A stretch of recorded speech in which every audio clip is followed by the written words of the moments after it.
वडवा नळी प्रचंडी, घापे लोणियाची उंडी, तैसे जग माझ्या तोंडी देखिले जे। जैसे विशाल बड़वा नल में मक्खन का गोला डाल दिया जाए, उसी तरह तुमने देखा है कि यह समस्त जगत मेरे मुख में पड़ा हुआ है। तरी ते या माझारी काही, भरवसेन उणे नाही, ये वायाची सैन्ये पाही, बरवते आहाती। और अब तक तुमने जो देखा है उसमें निश्चित ही कुछ कमी होने वाला नहीं है। देखो, ये सारी सेनाएं अकड़न दिखाते घूमने वाली ऐसी व्यर्थ है। हे जे मेळोनिया मेळे, फुगत आहाती बळे, जगावरी गजदळे, वाखाणी जताती।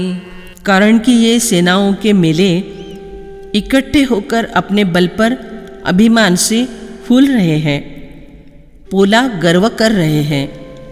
उनसे इस तरह की डींग हाकी जा रही है कि हमारे पास जगत की अपेक्षा अधिक ज़्यादा गजदल है, हमारे पास हस्तीबल अधिक है। म्हणती सृष्टीवरी सृष्टी करू, आणवा उनी मरणा ते मारू, आणि आघवे या जगाचा भरू, घोटू आता। वे कहते हैं कि हम एक सृष्टि पर दूसरी सृष्टि का निर्माण कर देंगे अथवा सृष्टि को उल्टा पुल्टा कर देंगे, प्रतिज्ञा करके मृत्यु को मार देंगे और अब इस सारे जगत को केवल एक घूंट में ही पी लेंगे। पृथ्वी सगळीची गिळू, आकाशवरीच्या वरी जाळू, काही बाणवरी खिळू, वारे याते। पृथ्वी सारी की सारी खा लेंगे, आकाश को ऊपर ही ऊपर जला देंगे। क्या हम वायु को बाणों से जकड़ ले? ऐसिया चतुरंगाची या संपदा, करीत महाकाळेसी स्पर्धा, ऐसे वाठिवेच्या महामदा, वळघले जे। इस प्रकार की चतुरंगिणी सेना के बल के ऐश्वर्य के कारण सर्वसंहारक ऐसे महाकाल से भी ईर्ष्या करने वाले सेना के पराक्रमी वीर उन्मत्तता पर आरूढ़ हुए हैं। इन वीरों पर पराक्रम का मत चढ़ा है। बोल हाती ये राहूनि तिखट, दिसती आगी पासोनि दासट, मारकपणे कालकूट, महुरले जैसे।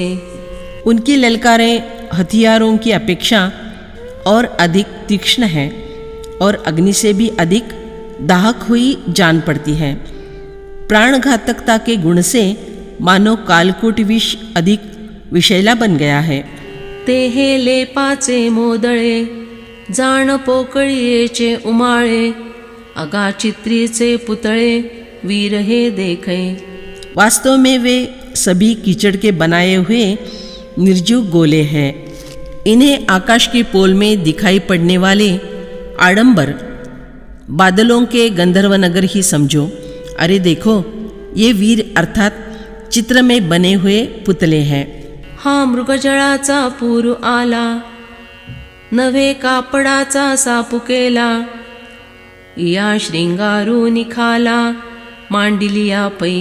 यह सैन्य समुदाय मानो मृगजल की बाढ़ है, नहीं तो समझो कि कपड़े का बनाया हुआ सांप है अथवा चमड़े की खाल में घास फूस भरकर सजाकर रखे हुए ये गुड्डे या पुतले हैं। ये रचेष्टविते जे बळ, ते मिया ग्रासिले सकळ, आता कोल्हेरीचे वेताळ, तैसे निर्जीव है। बाकी इनमें चेष्टा करने वाला जो बल है वह तो मैं पहले ही निगल चुका हूँ। अब वे सब केवल कुंभकार के कारखाने में बनाए खिलौने में से वेताल के समान निर्जीव है। हालती दोरी तुटली, तरी खांबावरिली बाउली, आवडे तेणे लोटिली, तळी पडती। जब नियंत्रित करने वाली डोरी टूट जाती है तब खंबे पर रखी हुई कठपुतलियों को किसी ने भी ढकेल दिया तो वे नीचे गिर जाती है। तस्मात्त्वमुत्तिष्ठ यशो लभस्व, जित्वा शत्रून् भुङ्क्ष्व राज्यं समृद्धम्। मयैवैते निहताः पूर्वमेव, निमित्तमात्रं भव सव्यसाचिन्। इसलिए तुम युद्ध के लिए खड़े हो जाओ और यश को प्राप्त करो तथा शत्रुओं को जीतकर धन धान्य से संपन्न राज्य को भोगो। ये सभी मेरे द्वारा पहले से ही मारे हुए हैं। हे सव्यसाचिन, अर्थात दोनों हाथों से बाण चलाने वाले अर्जुन, तुम इनको मारने में निमित्त मात्र बन जाओ। तैसा सैन्याचा या बघा, मोडता वेळून लगेल पैगा, म्हणोनी उठी उठी वेगा, सिंहाणा होई। अरे देखो, ठीक उसी प्रकार सैन्य का पोला केवल दिखावे का खेल समाप्त करने में कुछ भी देर नहीं लगेगी। इसलिए अब तुम उठो, तुरंत उठो और सयाने बनो। तुवाची गोग्रहणाचे नियवसरे, घातले मोहनास्त्र एकसरे, मग वीराचे निपाडे उत्तरे नागविले। तुमने गोग्रहण के समय कौरव सेनाओं पर एकदम से मोहनास्त्र का प्रयोग किया था और फिर विराट के पुत्र कायर उत्तर ने वीर के समान शत्रुओं के वस्त्र उतारकर उन्हें नंगा कर दिया था। आता हे ते याही निपेटारे झाले, निवटी वहिला रणी सापडले, घेई यश रिपू पार्थे जिंतिले, एकले निपै। अब यह सेना उससे भी अधिक तेजोहीन बन चुकी है। ये सारे युद्ध के निमित्त से इकट्ठे हुए तुम्हारे सामने खड़े हैं। इन्हें तत्काल मार डालो और यह यश संपादन करो कि देखो, अकेले अर्जुन ने शत्रुओं को मारकर जीत हासिल कर ली। आणि कोरडे यश चिन्होहे, समग्र राज्य हाता येत आहे, तो निमित्त मात्र होए सव्यसाचे। और फिर तुम्हें कोरा यश ही नहीं प्राप्त होगा, अपितु इसके साथ ही साथ संपूर्ण राज्य तुम्हारे हाथ लग रहा है। हे सव्यसाचिन अर्जुन, तुम इस काम में केवल निमित्त मात्र बन जाओ। सव्यसाची, दाहिने एवं बाएं हाथ से काम करने के लिए तैयार रहने वाला, दुगने उत्साह से लड़ना, ईश्वर के हाथ का हथियार होना, मतलब एक बाजू में निरहंकारता शून्यता और दूसरे बाजू में पुरुषार्थ पराकाष्ठा प्रयत्न की परिपूर्णता है। गीताई चिंतनिका।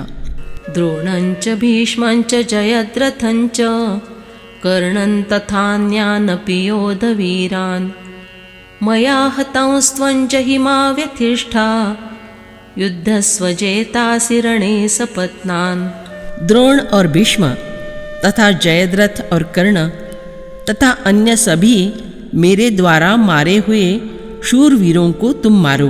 तुम व्यथा मत करो और युद्ध करो। युद्ध में तुम निस्संदेह वैरियों को जीतोगे। द्रोणाचा पाडू न करी, भीष्माचे भय न धरी, कैसे निपरजू कर्णावरी, हे न म्हण। तुम द्रोण की परवाह मत करो, भीष्म का भय मत मानो। इस कर्ण पर मैं कैसे हथियार चलाऊं, इस बात का विचार मत करो। काय उपावो जयद्रथा कीजे, हे सहसान चिंतू चित्त तुझे, आणि कहे वीर आहाती जे जे नाव निगे। तुम्हें इस बात का चिंतन करने की आवश्यकता नहीं है कि जयद्रथ वध करने के लिए कौन सी उपाय योजना करूं। इनके अलावा और भी जो प्रसिद्ध पराक्रमी वीर है, तेही एके एकु आघवे, चित्रीचे सिंहाडे मानावे, उजू बोले हाते घेयावे पुसूनिया। वे भी सारे के सारे भयंकर दिखाई पड़ते हैं, तो भी तुम इनको चित्रों में अंकित सिंह के समान ही मानो और इनका उसी प्रकार नाश कर डालो जिस प्रकार ये चित्र गीले हाथ से पोंछ डाले जाते हैं। एया ही वरिगा पांडवा, कायसा जुझाचा मेळावा, हा आभासुमिया आघवा आकर्षिला। अरे अर्जुन, वास्तविकता बतला देने के बाद भी सैनिकों के मेले को युद्ध करने की क्या आवश्यकता है। यह तो खाली पोला दिखावा है। यह मेला तो मैंने पहले ही निगल लिया है। जेव्हा तुवा देखिले हे माझ्या वदनी पडिले, तेव्हाचे यांचे सरले आयुर्बळ। जिस समय तुमने इन वीरों को मेरे मुख में पड़ते हुए देखा था, उसी समय उनके आयुष्य और बल समाप्त हो चुके थे। भणवनी वहिला उठी, मिया हाले तू निवटी, नरिगे शोक संकटी नाथिलिये। इसलिए सत्वर उठो, मेरे द्वारा मारे हुए शूरवीरों को तुम मारो, व्यर्थ के दुःख विपत्ति में मत पड़ो। आपणची आड खेळा किजे, तो कवतिके जैसा विंधिजे, तैसे तुझे गायेथ देखिजे निमित्तची। जैसे खेल में स्वयं ही कोई लक्ष्य बनाकर खड़ा किया जाता है और फिर स्वयं ही मौज से उसका वेध किया जाता है, अथवा स्वयं ही एक के ऊपर एक लगोरी लगाकर उसे नेम लगाकर गेंद से गिरा दिया जाता है। उस बाण अथवा गेंद, अरे उसी के समान तुम्हारा यहाँ होना निमित्त मात्र है, ऐसा समझो। मैं इस सृष्टि का रचयिता और हंता भी हूँ। अगा विरुजे उदयले, ते तव परते गेले, आता राज्येसी संचले यश तो भोगी। अरे जो शत्रु बनकर सामने आए थे वे सब वापस लौट गए हैं। अब तुम राज्य सहित मिलने वाले यश का उपभोग करो। सावियाची उतत होते दायाद, अगा बळये जगे दुर्मद, ते वधिले बारी पुविशद शौर्य ये यांचे। अरे तुम्हारे भाई बंद स्वभाव से ही गर्व से फूले न समाते थे, जगत में बलवान और मदोन्मत्त हो गए थे। बा अर्जुन, इनका शौर्य अब केवल दिखावे का रह गया है। मैंने उन शत्रुओं को मार डाला है। ऐसिया इया गोठी, विश्वाचे या वाक्यपुटी, लिहू निघाली किरीटी विजयी होई। हे अर्जुन, ये सब बातें तुम विश्व की वाणी रूपी संपुट में लिखकर विजयी हो जाओ। विश्व की ओर से तुम्हारी कीर्ति सदा के लिए प्रशंसित होती रहे। विश्व के लिए मार्गदर्शन ऐसा है कि विकारों के साथ झगड़ने की प्रेरणा जिसे ईश्वर कृपा से मिली, उसने समझ लेना चाहिए कि वे सब विकार ईश्वर पहले ही समूल नष्ट कर चुका है। हमें केवल निमित्त मात्र बनकर लड़ना है और निष्कंटक सत्ता जो अपनी ही थी उसका अनुभव करना है। भक्त की केवल कीर्ति स्थापित करने के लिए ईश्वर ने यह नाटक रचाया है, ऐसा जानकर उसके दुगने उत्साह से सव्यसाची लड़ते रहना चाहिए। गीताई चिंतनिका। ऐसी आघवीची कथा, ते या पूर्ण मनोरथा, संजयो सांघे कौरवनाथा, ज्ञानदेवो म्हणे। ज्ञानदेव कहते हैं, इस तरह विश्वरूप दर्शन के मनोरथ पूर्ण हुए उस अर्जुन की संपूर्ण कथा संजय कौरवनाथ धृतराष्ट्र से कह रहे हैं। संजय उवाच, एतच्छ्रुत्वा वचनं केशवस्य, कृताञ्जलिर्वेपमानः किरीटी, नमस्कृत्वा भूय एवाह कृष्णौ, सगद्गदं भीत भीत प्रणम्य। संजय बोले, भगवान केशव का यह वचन सुनकर भय से कांपते हुए किरीटधारी अर्जुन हाथ जोड़कर नमस्कार करके और भयभीत होते हुए भी फिर प्रणाम करके गदगद वाणी से भगवान कृष्ण से बोले, मग स्वर्गौनी गंगाजळ, सुटले या वाजे खळाळ, तैसी वाचा विशाल, बोलता ते या।